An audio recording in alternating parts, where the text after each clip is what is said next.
Sadhguru is a realized yogi and mystic who works tirelessly towards the physical, mental, and spiritual well-being of all. With a unique ability to make the ancient yogic sciences relevant to contemporary minds, Sadhguru acts as a bridge to the deeper dimensions of life. His approach does not ascribe to any belief system, but offers methods for self-transformation that are both proven and powerful. Sadhguru's transformational programs have deeply touched the lives of millions worldwide.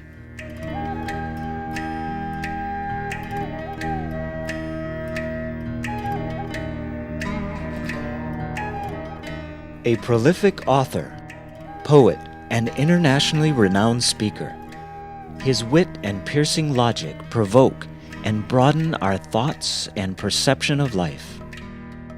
Named one of India's 50 most influential people, Sadhguru has been a leading voice at major global forums, including the United Nations, World Economic Forum, the UK House of Lords, TED, and the top business schools and universities around the world. Sadhguru established Isha Foundation, a non-profit organization supported by over 3 million volunteers worldwide. From powerful yoga programs to large-scale humanitarian projects for rural upliftment, education for the underprivileged,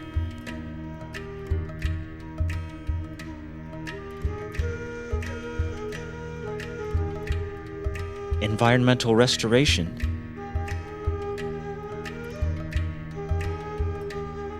as well as holistic and healthy living. The Foundation's activities are designed to create an inclusive culture and establish global harmony.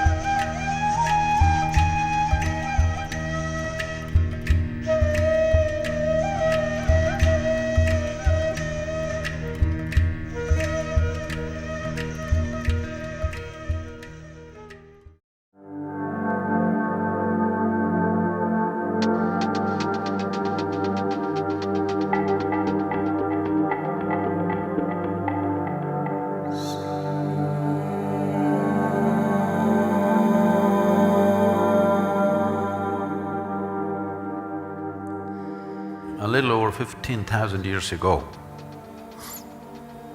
in the upper regions of Himalayas, a yogi appeared. Nobody knew where he came from. His antecedents were unknown. But he looked extraordinary, so people gathered. They waited. They thought he's going to perform some miracle. But he did nothing, simply he sat, unmoving. People left. Only 7 people hung on. These 7 people recognized that this is a fantastic miracle because only someone who has transcended the physical nature can simply sit. Then they begged him, "You seem to be knowing or experiencing something that we cannot imagine. Please teach us." Then he gave them some few simple preparatory methods and said, "You prepare yourself, let me see." They went on preparing themselves. Months went into years, years went into decades. 84 years passed. One day, when the shift of solstice happened, the sun's relationship with the planet changes. When these changes happen, every yogi makes some adjustment within himself because something about your body changes at that time. So when he was making this, he just looked. These 7 people had become shining receptacles. 84 years, he had completely forgotten about them. Here they were, still preparing. Then, because nobody knew his name, he never introduced himself, they called him Adi Yogi. Adi Yogi means the first yogi. Now, because the sun turned south, he also faced south and sat down. So they called him the Adi Guru. The first Guru was born. This was considered the most significant day because it's in this day humanity was first reminded the simple laws of nature are not permanent restrictions. If you're willing to strive, you can go beyond that. And he not only gave this idea, he gave methods as to how to get there. And when all the 7 people attained, he told them to go away to faraway lands. So one he sent to Central Asia, another he sent to North Africa, another he sent to South America, another he sent to Far East Asia, another stayed back with him, another came down to what is called as the present Indian Himalayas, another he sent him down to South India. He is very important for us, that is Agastya Muni, who is known as the father of southern mysticism. Agastya Muni came down south of Indus. Every human habitation in this part of the world, he made sure spiritual process became a natural way of living. So these 7 sages took these different dimensions of yoga, and even today you can see the remnants of what they did thousands of years ago, present in every culture across the planet.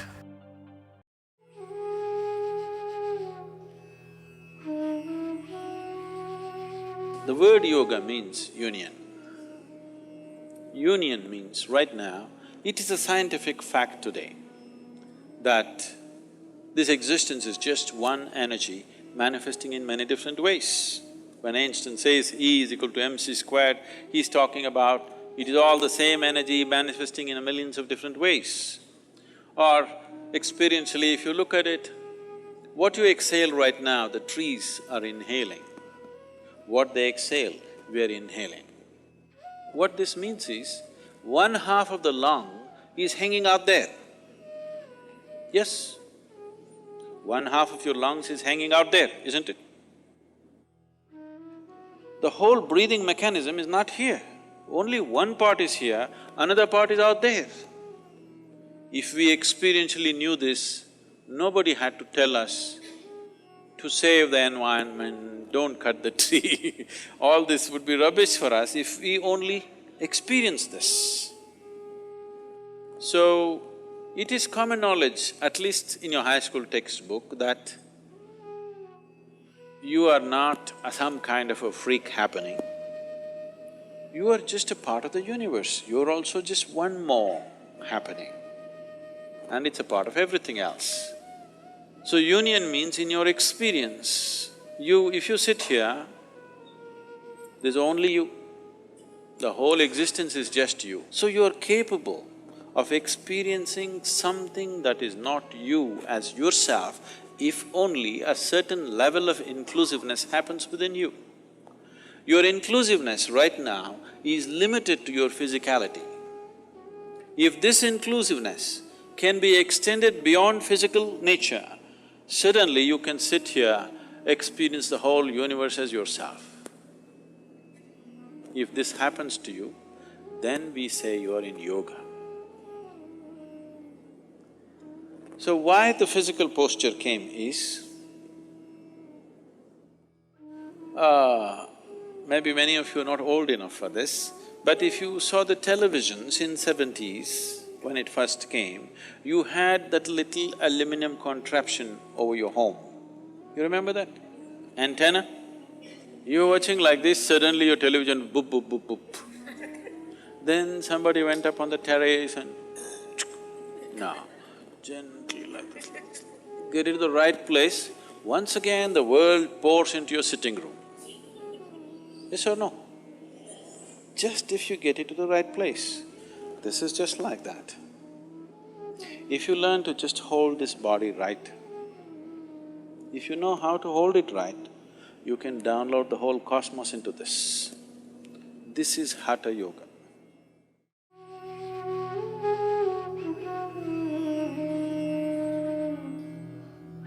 yoga is not twisting and turning, you can change the fundamentals of who you are.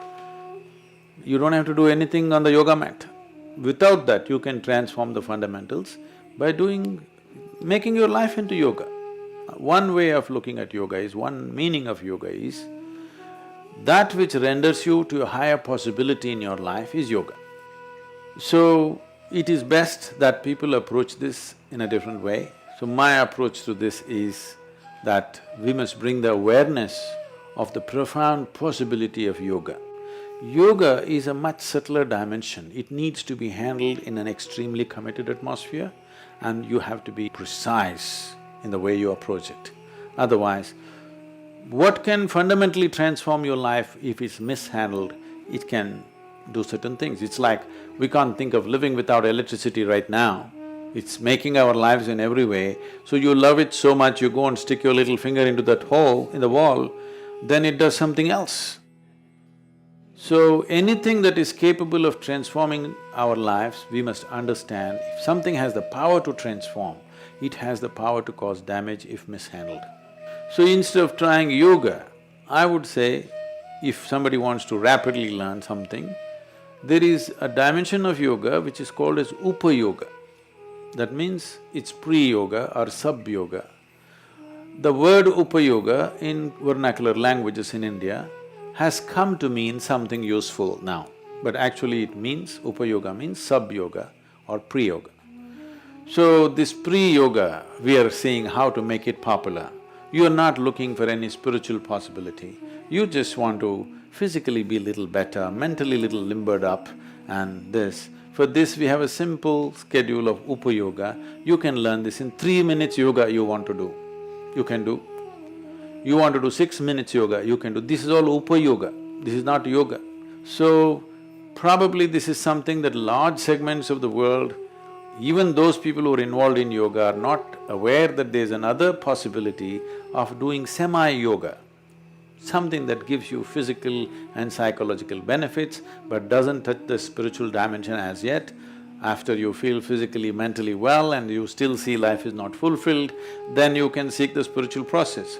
So, one dimension of what we want to do for this thing is to make upa-yoga popular, because this can be taught on the street, this can be taught anywhere and you can practice it anywhere, in any posture, whichever way, and the benefits will be quite immense. But it will not demand the level of commitment that yoga demands, nor does it cause any problem if you do it improperly, because you can't do it improperly. We will be learning 7 sets of Upa-yoga practices: yoga for health, success, peace, well-being,